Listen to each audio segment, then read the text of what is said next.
দিনায় যেখানে সারা জিন্দেগি পর থাকতে হবে, ওই ঘরটা আমরা সাজাই না কেন? কেন আমরা বুঝি না? কিয়ামতের মাঠে সমস্ত নবীরা সিজদায় পড়ে ইয়া নাফসি বলতে থাকবে।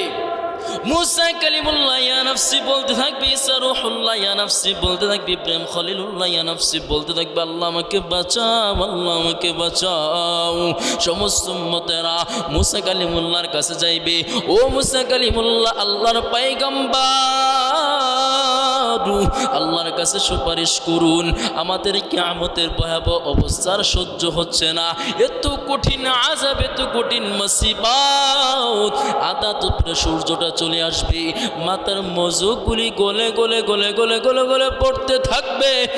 মুসলমান শুনে গামটু কারো হাঁটু পর্যন্ত, কারো কোমর পর্যন্ত, কারো বুক পর্যন্ত হয়ে যাবে।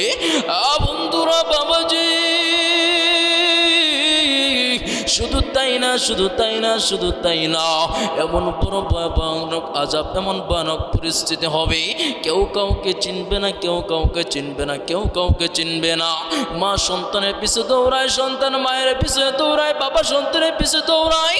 আল্লাহ কোরআন কারীমের মধ্যে আয়াত নাজিল করে জানায়া দেয়, ইয়াউমা ইয়াফিরুল মারউ মিন আখি ওয়া উম্মিহি ওয়া আবি ওয়া সাহিবাতিহি ওয়া বানি।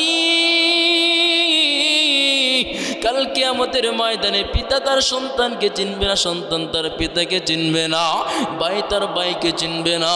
এমন একটা হালত হবে রে মুসলমান, এমন একটা হালত হয়ে যাবে, এমন একটা হালত হয়ে যাবে। সমস্ত উম্মতেরা মুসা আলাইহিস সালামের কাছে যাবে, ও মুসা পয়গম্বর, আল্লাহর কাছে দোয়া করেন, আল্লাহ যেন বিচারটা যেন শুরু করে দেয়, আর এই আযাবে মুসিবত সহ্য হচ্ছে না। আল্লাহর পয়গম্বর মুসা বলবে, আজকে আল্লাহর সামনে দাঁড়িয়ে কথা বলার যোগ্যতা আমার মুসা নাই।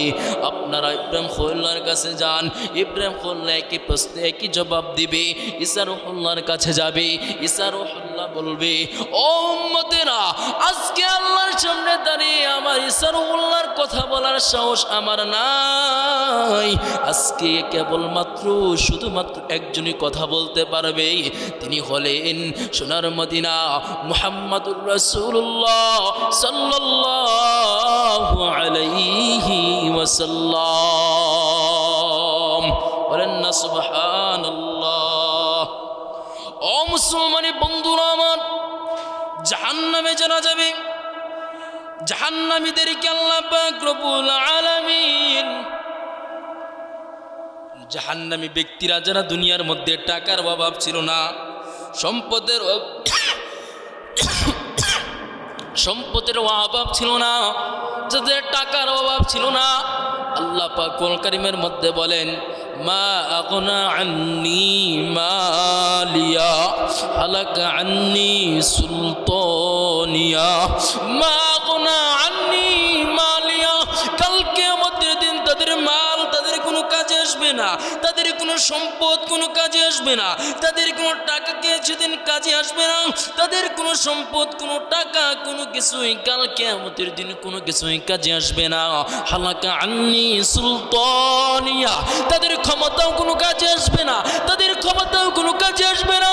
যে ক্ষমতা নিয়ে মুসলমানের উপর তারা জুলুম করত, যে ক্ষমতা নিয়ে তারা মুসলমানের অধিকার হরণ করত, যে ক্ষমতার বড়াই করে তারা আল্লাহর হুকুম অমান্য করে চলতো, যে ক্ষমতার বড়াই করে জমিনের মধ্যে মানুষের সম্পদ আত্মসাৎ করে চলতো, তার কাল কিয়ামতের দিন আল্লাহ বলেন, হালাকা আন্নি সুলতানিয়া, সেদিন তাদের ক্ষমতাও কোনো কাজে আসবে না।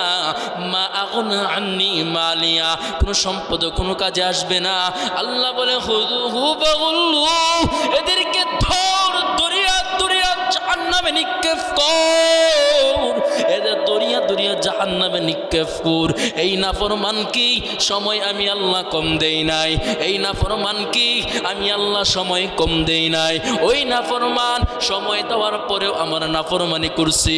সারাটা দিনের মধ্যেই কতবার মানুষের কত নেতার তসবিহ জপছে, কত নেতার নাম বলছে, কিন্তু সারা দিনের মধ্যেই একবার আল্লাহ বলে ডাক দেওয়ার সময় তার হয় নাই, একবার আল্লাহ বলে ডাক দেওয়ার সময় তার হয় নাই। আও ফেরেশতা,